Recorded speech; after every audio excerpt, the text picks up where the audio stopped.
Look for an occupation that you like, and you will not need to labor for a single day in your life. Welcome to Career Corner.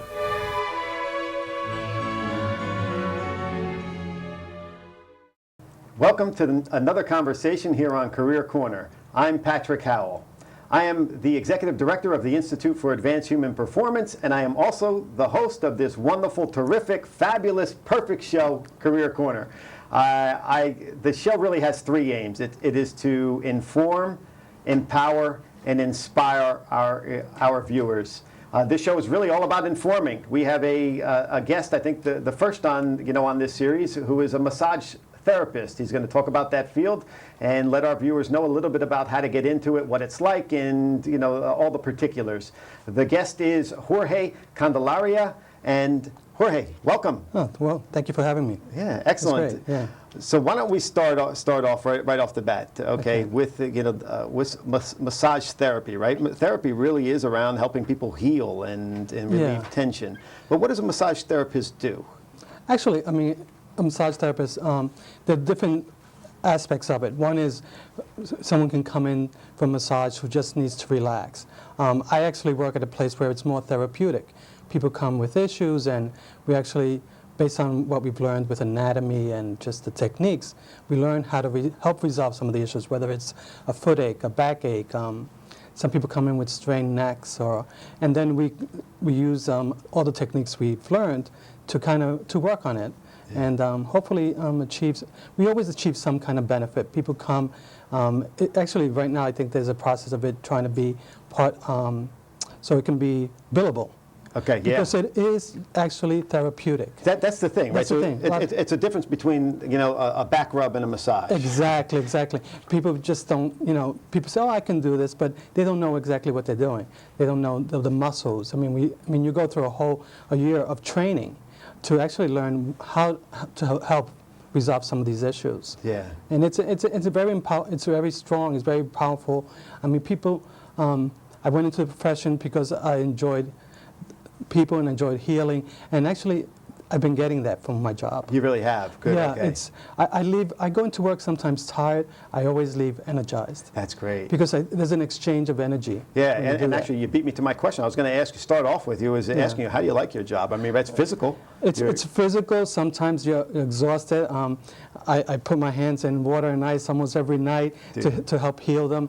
But it's the best thing I've ever done in my life. Yeah. I mean, this is. I went to school, I won't say 30 years ago, and to become an accountant, and never enjoyed it as I enjoy this. Isn't that great? Yeah. The massage therapist slash former accountant. Exactly right. What a progression that one is. Right. It's a change. It's totally different from whatever I expected, but it's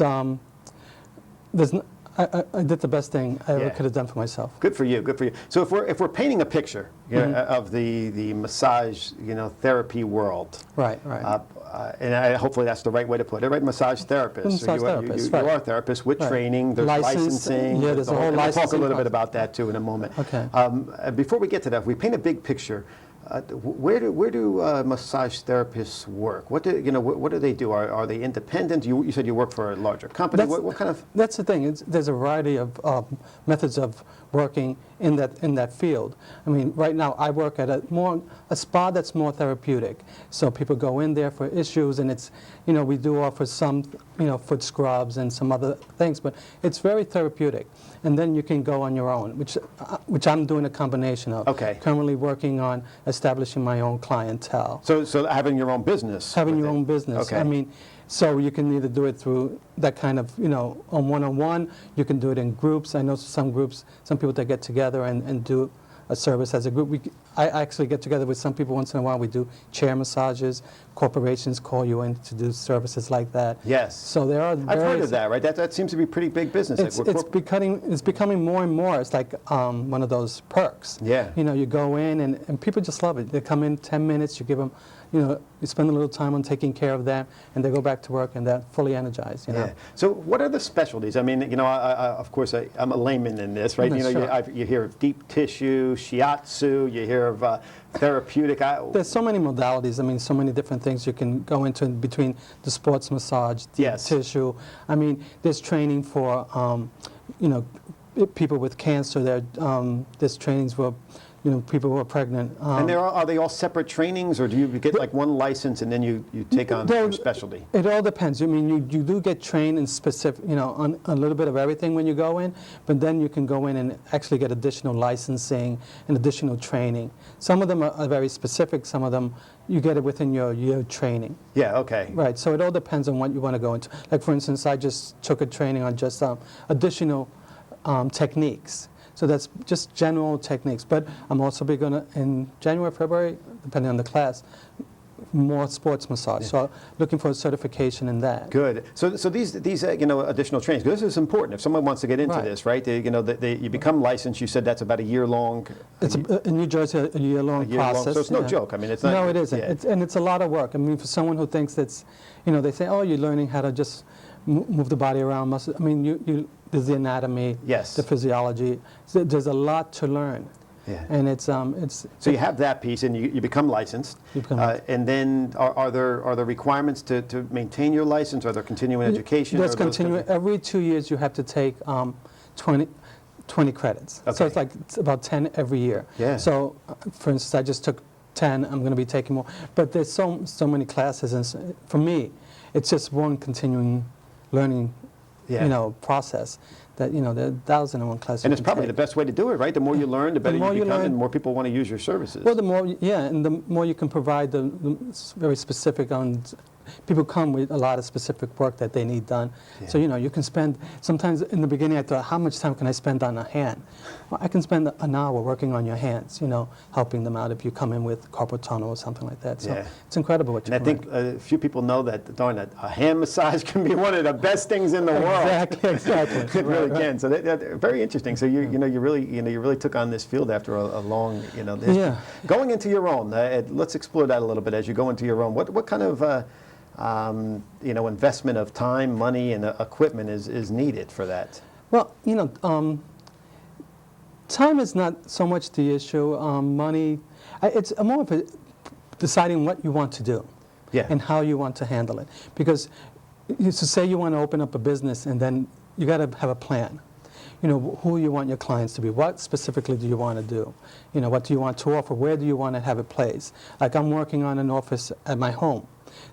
So I have a great space. It's private entrance, but I don't have a bathroom. So my investment is placing a bathroom next to it, because I want it to be a spa experience. I want people to come in, feel comfortable, have a place where they can do everything they need to, and kind of provide a fuller service than just a general massage. Yeah, and people in that field, if folks are going into that field, can they make a decent living? Is it a field of compensation? Is it? Yeah, but there is. It's different. I came from finance. Doing well in that. Steady income in it. But can you do? I'm doing it. Good. Good for you. First of all, you learn to adjust, and then you set up goals. It's funny working with you. I always do this. I set up a goal. What did I want to make the first year? Yes. And what is my goal for the next? So what do I do in order to achieve it? And you can.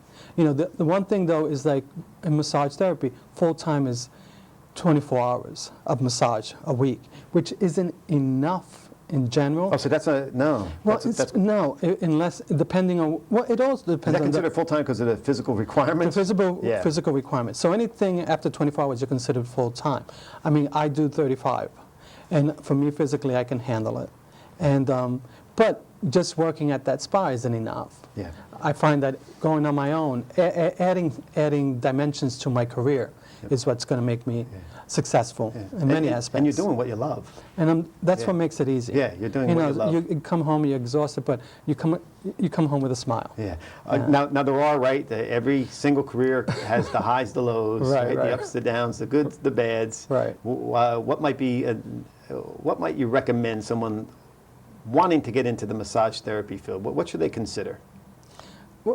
I think they need to consider, first of all, is that, like anything else, if you're going to become a massage therapist and work at a spa, then you're still entering a slightly corporate atmosphere. A lot of people have gone in thinking, oh, they're the politics of this and that. Well, you have to determine what you want to do. What are your goals? Because if you're just looking for that really spa experience where you're not, then you're going to have to consider, I want to do this on my own. Okay. Otherwise, but there are the benefits of working for a place like where I work is after 24 hours I'm considered full-time. There are full benefits. Full benefits, so yeah. 401k. So there were a lot more there than I anticipated I was going to get from there. Yeah. I thought one of the perks, the real perks, is that you're like a subcontractor. Yeah. You create your own hours. The quality of life changes. And then you're able to actually go on and do some ancillary work, right? Exactly. Yeah, pick up the corporate clients who want you to come in and do a day of massage for 400 And even with people. that, recently I did some volunteer work I did massages for an AIDS organization. They were having a run in Newark. And so you get to use your tools and your skills, and really, it's really empowering. Yeah, it always amazed me that I think folks do have the incorrect impression of what a masseuse does, right? Because it's massage therapist. That's what I mean. It's considered, it used to be called a masseuse, and now, but it's a massage therapist. You really are a therapist with some serious training and some credentials and some licensing behind you. And I also actually work with a chiropractor once in a while, and it's been really a learning experience. Yeah, that's a big piece, right? A lot of chiropractors use massage therapists, yes. A lot of them do it themselves, but a lot of them like to outsource. It's good because we know more what to do. Yeah. We know we have the skills that they always lack. And physical therapy places oftentimes seem to have those as well. So you can go on a cruise, a cruise ship, that's right, travel the world. You can use this in so many places. So it's not as limited as people might think that you work at this little place and that's it. Yeah. Which is good. So there's actually a field out there. Yeah, people can jump into and really make a decent living for themselves while doing if they really like helping people and enjoy the physical aspect of things. But going back to it, it's going to take a while to get to that point. So you have to have a realistic goal and work on it and see if you can. Yeah. Because it takes time. It's like anything. So the goal is setting really clarity again, right? Getting back to exactly what you want from this and how you're going to get it, the clarity and then the strategy for doing it. Exactly. And I know you spent some time, in that. We worked a lot on that. Yeah, in that phase. And I have to say, it's almost a year later, and it's working out for me. Yeah, that's great. And I'm ready I gave myself a year, and I'm ready for the next stage, and it's happening. Yeah, we have about a minute and a half left. Time flies, man. I tell you on this show, it really does. Well, it's always great talking. A couple quick things. If you had to choose one or two things that you love most about what you do, what is it? What I love most about what I do, and it's real. And it sounds kind of hokey. It's just when someone leaves the room and just really thanks you for what you've done. It's they come in a lot of times broken, not just physically, psychologically, and you get that thank you. It makes it worthwhile. Yeah, that's a good thing to love about your work. I mean, you're actually helping people. I used to be in finance. At the end of the day, wonder why I was here. And now I don't wonder. I know why. In the 45 seconds that we have left, maybe you can shed a little light. How does somebody find out more about becoming? Where do they start? Like watching the show. Where do I even begin? To become a massage therapist. Actually, just go online, and that's one way. You can also go to the Career Center, and that's where I learned about it, and basically just do some research. Go to one of the spas. Ask them about how they get training, because they'll help you out. Yeah. Most of the places are very, they want to help. They're great. Yeah, well, great. It was excellent to have you on the show. I really think that folks learned a lot about what it's like to be a massage therapist with some therapy and some training, and hopefully they'll be able to take that with them. And I want to thank you for everything. Great, thank you. Thank you very much for watching Career Corner. Our guest was Jorge Candelaria. SCAN, the Social Community Activities Network, has been serving the active adult community since 1988. Our main campus is conveniently located in the basement level of the Monmouth Mall, near the mall management offices. SCAN's affordable classes include physical fitness, computers, digital photography, Spanish, Italian, literature, art, music, TV production, and more. Also, Medicare resources and programs such as Take Control of Your Health, Financial Literacy for Older Women, and Brain Fitness. SCAN will be featuring trips and lunch and learn programs geared to complement your lifestyle. Visit our website, www.scannj.com, or call us at 732-542-1326, or visit us. Welcome back to Career Corner. I'm Patrick Howell. We have a guest who we've had before. It's Ritu Chopra. And the last time that Ritu was on, she talked about the process. She informed us about the process of what it's like to become an author. Ritu is an author of a book called Mastering Life, and she also is a professional consultant. As we have her on this show, we're really going to be delving into the empowering and inspiring piece of her book and her world as an author. So welcome back, Ritu. It's really nice to have you back in the hot seat over there. Thank you, Patrick. Nice to be back. Excellent. So we left off last time, right? We were chatting a few months back. We had you on the show, and we were chatting about your experience, in becoming an author and sort of informing and teaching our viewers what are some of the processes about becoming an author. Yes. Let's get a little bit more into the book, Mastering Life, and perhaps you can tell us, sort of go back to number one, how'd you come up with the title, and why don't you show the book, Sure. the book out?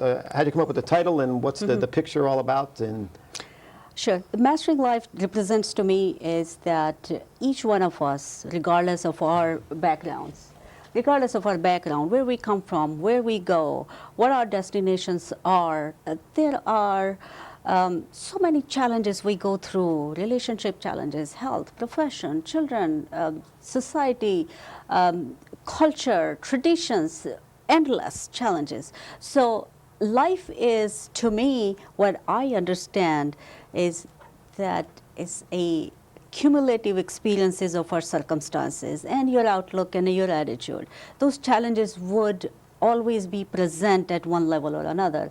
It's our outlook towards life, how we deal with those challenges, Yes. how great they are, what our strengths are to match them, how do we find that strength. And in the search of those answers, where I was going through difficult challenges in my life personally, the strength doesn't come from outside, it's all coming from inside. So is that the mastering process is slowly working at it. yes, yeah. So it really comes from within and from your experience. And I, as a master, life coach in my organization, and using applied positive psychology, that's a lot of what we talk about. Yes, we can also then tack on strategies, to help us along. But it sounds as though Mastering Life is really about the inner game. That's how the title came to me. And as you see, the subtitle of it is Exploring Your Untapped Potential to Reach New Heights. And with the picture on it as a philosophical description that I went last time, was that even though we set our goals, that's kind of representing a peak. Even though we reach to a peak, there's always another peak to rise to. Yes. And as we are looking at the peaks, not always they are shiny. There are gray areas, there are darknesses, even though we are going upwards, philosophically speaking, towards our goal, and we're doing all the right things. There are areas of disappointments and darkness, which I like. And that's known as life, right? Yes, and which I like to say that with the peaks, between the peaks, there are valleys. So we have to cross that, and that's a kind of a gradual process of mastering those challenges, or life, so to speak. So given that, the Mastering Life to me is a process of inner conversation.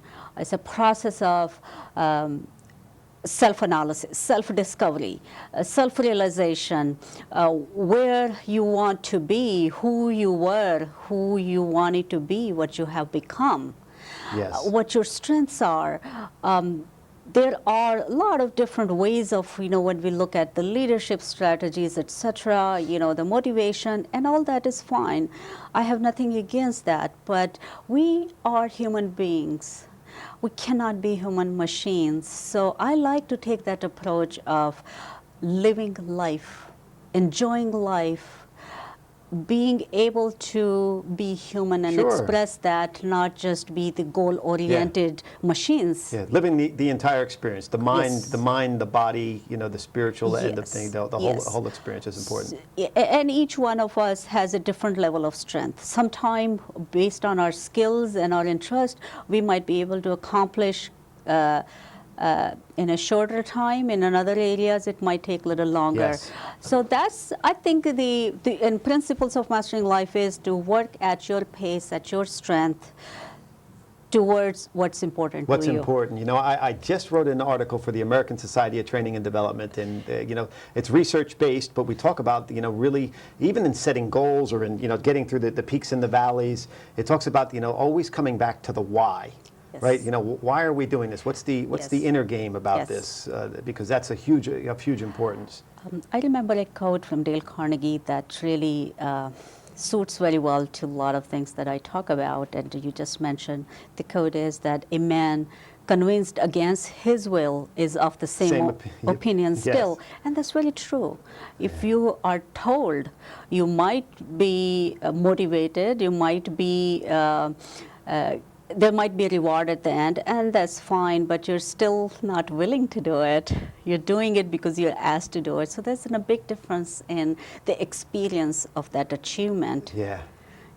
To me, the process of mastering life is at your pace, at your strength, what's important to What you. resonates with you? Yes. Yes. Yeah. Yes. And it's interesting, Ritu, because you've written this book from a standpoint of impacting the spirituality of people and really getting people in tune with who they are. And there also was a tremendous amount of research that says that what they're talking about is true. Dr. Ayelet Fishback from it's Boston's Booth School of Business did an entire bit of research on how when we look at our goals from the why standpoint, or our life from the why, we're able to really Yes. keep focused. A lot of ancient wisdom, I think they talk about the same thing, that it hasn't changed through the centuries what's important to a human being. Yes. We have this need for that to fulfill our spirits, to fulfill ourselves spiritually, the body, mind, and spirit, the balance of it all together. So just to kind of give you, what led me to bring to these conclusions. Good. What I want to focus on in this book and on the topics is that the life itself becomes a agenda for ourselves, what we want out of it. And for readers or for anyone to set their own priorities, develop their own action plan, it's important to do that at what suits to their strengths and pace. So the attempt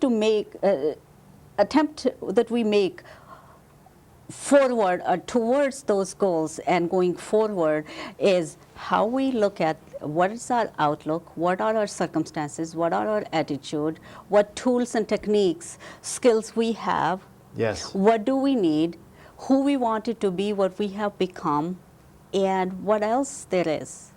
Yeah. So it's fulfilling our spirits and nourishing ourselves inside before we can see outside. Because at the end, as you deal with a lot of positive psychology and the training and a human behavior aspects of it,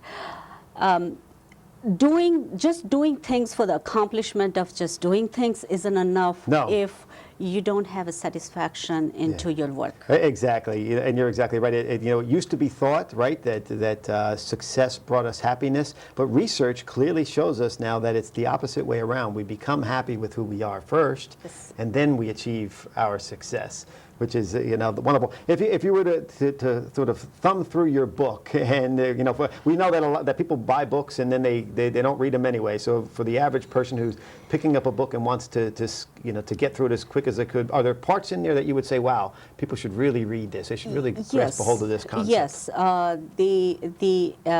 something that really was important to me to bring it to a chapter here in the chapter of time, the essence of time.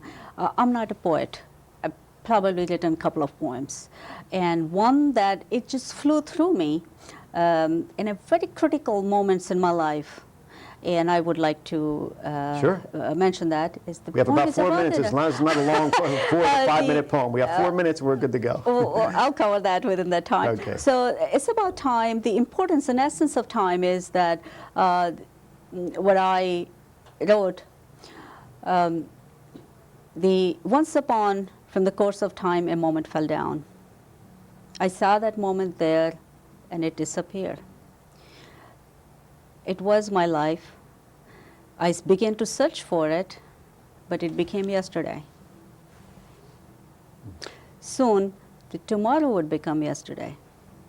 So that's, I think it made a lot of sense to me after some time when I looked back what I wrote, and thinking of why I wrote this without any conscious thought of sitting down writing a poem. It's just some random thoughts that were penned down. The essence of time is really a important part for anyone who is interested in doing a self-analysis, self-discovery, is that when someone is at 20 years of age, their goals and priorities are very different. And the same person at the age of 40 or 60, some of the things that we wanted when we were at 20, they no longer matter to us. Yes, of course. So having that self-discovery and analysis process, according to Mastering Life, is an ongoing process. Yeah. So what was important to us once may not be important And anymore. as you get older, in life, and then you even you take the next phase and you move into your older years, then I'm sure things change as well, right? It's a constant growth process. Absolutely. Other areas are the inner peace that I would really like audience to ask themselves. Where do they find themselves with an inner peace? Peace in their heart, peace around them. Yes. And having material objects or having enough a satisfactory job or relationship, until the inner peace is there, people having all those blessings to count for, you don't enjoy them. Yeah. So that's a good point. We have about a minute and a half left here, so maybe just one or two things that you would say. If the viewers are asking themselves, where do I find my inner peace? And then what else can they ask themselves if it's not very clear for them? Good question. Sometimes the answers are not as easy as we can ask the questions. The inner peace, it might be a long search for fulfilling, nourishing the spirit. Yes. What's lacking? It's not the material objects. They might be there. It's what's lacking. For someone, serving others. For someone, it could be being in a calm places. It's in a very individual choice. If there are other areas that I think, having many conversations and coaching with other people, that I understood that something holding them back because if there was a guilt. Yeah. Letting that go. Being able to address that with the people, either there was a hurt done on their part or vice versa. Having that resolved might create that peace. Yes. So it's very different for each person where really, they would find. It really is. It really is. There's so much meat and potatoes that we can talk about in this book, and unfortunately, we're just about out of time again here. Ritu, I did want to thank you for coming on a second time to Career Corner and talking about mastering life. I think we really had an opportunity to delve into what's important there. Thank you so much. Thank you for watching Career Corner. Our guest was Ritu Chopra.